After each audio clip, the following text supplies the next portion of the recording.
Hey guys! So I changed my setup. This isn't my room, this is Kendall's room because it's really cloudy outside and the lighting is just really not good in my room because my lights broke.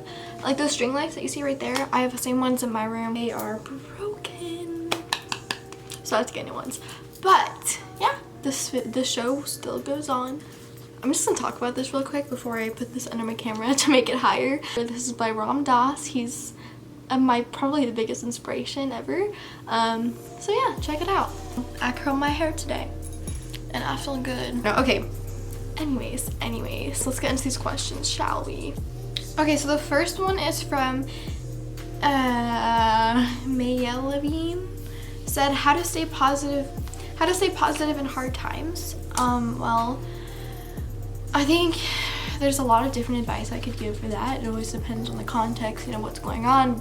I'd say just remember that like you ultimately like you create your own sadness and your own happiness. You create your power, your vibrations that you send out into the universe, which then turns into what is thrown at you in life. So I would also say that always remember that you are complete with just yourself. It gets so easy to get so attached to everything and have a million desires, but really you are complete by yourself, and like in the end of the day, like you just need yourself. So like if you're stressing about money or like some materialistic part of this world, it's like it's so unmeaningful, you know, like it doesn't mean anything. It doesn't have the heart that you do. You have the heart and you have the soul. Even if you don't feel like it, you are beautiful and you're literally, no one else is like you. So I would say, yeah, just remember that you're complete, girl or boy, anyone. Anyone's complete with just you, and it's of course much easier to say than do or feel, but it's easier to like meditate on it. It's easier to take things in if you think about it for a long time, because at first when you just think about it for a minute, you don't really feel it, you just imagine it, and it doesn't really get to your heart. But if you really take the time and sit with the thought, I always like to meditate on the fact that I'm loving awareness, and that is the pure state of me. I'm just loving awareness, and I can get greedy sometimes, or I can get selfish sometimes, I can get hateful sometimes, I can get jealous if I start comparing. But yeah, it's really just recognizing who you really are and what your intentions are in this world, and mine is just love. And that's, you know, love is always towering over fear. There's two forces in this world, girlfriend, love and fear. Love will always win. Where's your happy place? Abel's arms, obviously. What's the key to a healthy relationship? Communication. I feel like everyone says that, but communication is seriously the number one thing that you need to be on top of in a relationship. Like no matter what, you need to know, like, and you know, me and Abel, like we can communicate without even talking, like by this point, because we're both really into communication. So like if we have a fight, we will talk it out. We have to go through it. We can't just like go around it, because then like there's still gonna be hard feelings towards each other. If we really open up to each other and tell each other exactly how we feel, even if we think that it's stupid, we know that the other person loves us and they care about how we feel and they want to fix it. And you can't fix it without bringing it up, you know, like you can't put a barrier between you and what you're thinking, because there's just not a barrier. What you're thinking, if it doesn't come out, it's just gonna get harder and harder, and you're just gonna feel not okay. You're not gonna feel okay. Oh, okay, do you and Abel fight? If so, how to get through? Me and Abel don't really fight that much at all, honestly. Like we're pretty much the same person. We have a lot of the same beliefs, and we're best friends. So if we do fight, it's probably because we're with each other all the time and like we get irritated sometimes if one of us wants to do something else that the other one wants to do, but you know, we want to stay together. We don't want to like split up ever. Me and Abel began being best friends and then we started dating. So like, I don't know, we've been pretty close since the beginning. Not communicating with your loved one is going to create a huge barrier, and yeah, it's just inevitable that you're not even gonna know how to love each other if you don't communicate, in my opinion. How tall are you? I think I'm like 5'4". Trying to go fast. How long have you gone without seeing Abel, and was it difficult? Yes, it was so difficult. Like the longest, let me just answer your first question here. I'm getting too caught up. The longest we've ever been apart was 14 days, so 2 weeks, and he went to Mexico. And that was really horrible. I mean, I don't know. We both missed each other a lot. We both missed each other so much. It was crazy. Like, we actually were hurting because we missed each other, and like we would FaceTime, and then you kind of make it even worse because we'd be like, wow, I want to like be there because like I can see you but I can't touch you. But yeah, so it's hard, and Abel's about to go to school in Montana, so that like kind of makes it even harder. He just went to the beach for like a week, and he'll be back tomorrow, so that wasn't as bad compared to the 14 days, but it still is like hard, you know. Of course it's hard because we are obsessed with each other. I don't know, we just like, we spoil each other a lot, and I love him a lot, and I always talk to him like to my friends and stuff. I just don't want to be annoying like in my videos, but he recently got me these like huge orchid flowers, and they're so pretty, and I love them. Anyways, I'm crushing. What's one thing you enjoy most about life? Humor. Laughing. Just, you know, I feel like laughing is just like so, I don't know, when you can laugh a lot with someone, then you can connect with them a lot, and that's something beautiful. I think humor always leads to like a deeper connection with someone, you know, because if like you develop the same kind of like humor as someone else, then like, you know, like you're best friends. And also the moon and the atmosphere and the clouds and the sun. Can't do it without the sun. I like landscapes. I like the beach. I haven't been to the beach since I was 14, so that's kind of sad. That's kind of depressing. I want to go to the beach. There's so many questions about songs and like music, so I'm just gonna make a music video, not a music video, but like a video on music, and I'm gonna show you guys like my favorite songs. You know, like those like when I listen to a video. Any future plans for your hair? I have a lot of like desires for what like I want my hair to look like. I think I'm trying to like let my hair cool down right now. I've been dyeing it a lot in the past year. It was blue and it was purple kind of. Yeah, I've been through a lot with my hair. It's been gray, it's just been a lot, and I'm not trying to have it fall out, guys. I want it to stay put on my head. So in the near future, probably not, but I do want to like order some wigs or like get some wigs and play with them because I feel like that'd be really cool. Goal in life, to travel the world and maybe start a business that revolves around helping people all over the world and spreading love. What is your celebrity crush? Jennifer Lawrence. Probably like the Francos. James Franco. I also like Dave Franco sometimes, but James Franco is amazing. I love him. Oh, I really like Miles Teller. I think Miles Teller is always so fun to watch in movies. I don't know, he's just like so like awkward and so like himself. He's so relatable in movies. I don't know why. Where did you get your nose ring? I got my nose ring off Etsy. So yeah, Etsy has a lot of great nose rings. Gosh, I don't remember what store it was, but you know, you can find it. I have the gauge, my gauge size is 22 gauge now. I got it pierced with an 18, but I wanted to go down, so I did 22. Where do you get most of your jewelry? I get most of my jewelry from Earthbound Trading Company. I love them so much. I have one at my mall, and I go there all the time. Sometimes I just go to the mall just to go there, and Sephora. Earthbound and Sephora at the mall are like my main hosts, so. Which advice would you give to your 15 years old self? I would say don't get attached. I feel like teenage girls get attached to like everything in their life, and then it goes away and you're not used to things going away when you're so young, and then you're like, wow, I'm sad, but you know, that's just what life is. And like, to not get attached to things or people is like really beautiful. Like, I'm so attached to Abel though, you know, like it's hard not to get attached to people. That's why like Buddhism is so hard for me. Tips on having a positive mindset. To have a positive mindset, you gotta realize a couple things. You have to really, really realize it though. You can't just think about it, you gotta realize it.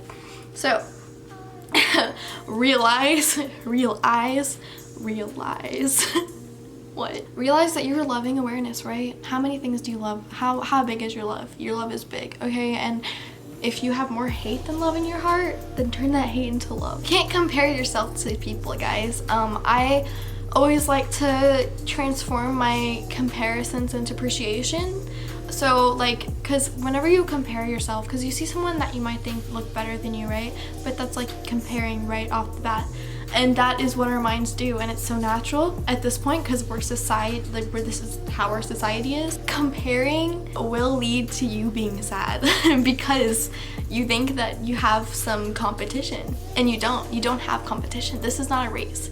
This life is not a race. You're in your own race, okay? You can appreciate how people are instead of comparing them and feeling bad about yourself. Because you can appreciate, and then you can also aim towards being like them maybe. But comparing is where a lot of people go wrong. It's where I go wrong still all the time. I'm not perfect, but I think that's really powerful when you can turn around and say, hey, I'm just gonna appreciate them and not hate on them because I'm not as good as them. Like, it's just pathetic, and it's not gonna make you feel better as if you were to just say, hey, I'm a beautiful person. I'm just gonna appreciate these people because I love, and I love more than I fear. And comparing is fear, and comparing is the root of comparing is just fear that you're not good enough. But you are good enough. You're good enough. Like, saying good enough is like having standards already, and there's no standards really. Like, you're gonna find someone that thinks that you're really beautiful in every angle. If you've been on my channel a lot, you probably have heard me say that, and I don't know if it makes a lot of sense to you guys, but comparing is sad. It makes you really sad, and it's like, then you have to realize the material world is just the material world, and like the spiritual world is so much more meaningful. Yeah, and then you realize, why am I even worrying about the material world so much? Like, it's kind of sad that I worry about the material world so much, because this is all so temporary, and like, it's so temporary, so you're wasting your time with your thoughts. So yeah, just realize that, and just be here now, like, get out of your head. All your problems exist in your head. So where are you right now, girl? Do you know where you are? Can you tell me about how you feel? Most people, I think, identify with their thoughts, and that's a lot of the reason why they get sad about hating themselves or not liking themselves. But you're not your thoughts. Believe it or not, you're not your thoughts. Your thoughts are it's just like a radio picking up signals and different frequencies, It's the vibrations that you're taking in, it's the vibrations that you're giving out. It's not who you are, because you can always change. And that's another thing. I was thinking the other day, like, I don't like it when people hold grudges. Like, I think holding grudges is so dumb. I mean, it always depends on the situation. Like, that's like some hurt in you that you're keeping around, and you also need to realize that everything is changing. And people change all the time, because people are spirits. A lot of people will change in a week or a day. People will change over a year. You just don't know. So don't hold grudges, guys. It's really not healthy, and it's just better to just let things go and be free. Okay, I need to move on. When did you decide you were going to be spiritual? I don't know if it was like a decision. I feel like I was always pretty spiritual. 9th grade, I think, it was a big spiritual breakthrough for me. Yeah, me and my friend Brianna, we got super spiritual together. We would just have really deep conversations, and then we would just be like, hey, like, what is this ruckus? What is the stress of society about this materialistic bullshit? Like, this is bullshit. There's another world that matters so much more, and it's the spirituality world. It's who you are. It's your core of yourself, and that's what needs to be happy. And that's when you can realize, like, that's what you need to worry about. And there's just not much stressing over in life, If you're just here and now, right here where you are, and you're out of your head, you don't have a lot to worry about at all. And you can just be at ease with yourself. There's just so much unnecessary stress in society. And it's like sad. It's really sad, because it's just, you gotta open your eyes, man. What's the biggest challenge that comes with being known? Probably the fact that I feel like I have other known people to compete with. And that is, it's not right, because here I am saying that you shouldn't compare people, but I think probably a lot of other YouTubers can feel me too, because I don't know, you just watch other YouTubers. Sometimes I watch really funny YouTubers, and I'm like, I get sad because they have a lot more subscribers, and I'm like, I'm not even funny. Like, I shouldn't even have as much subscribers as I have. But then I'm like, hey, snap out of it. You're comparing and you need to be appreciating. And you know, it's really easy at that point. I've been practicing this a lot in the past like years. So yeah, and then when you appreciate someone, you allow yourself to be more creative, and you have ideas from them, and you know, you can always branch off from other people's ideas. And yeah, so yeah, that's probably the biggest challenge. And also just, you know, trying to decide what I want to keep private and what I want to keep public. We live in a vibrational universe, you guys, and whether you like to believe that or not, you are giving out vibrations right now, and you can always control what kind of vibrations that you're giving off.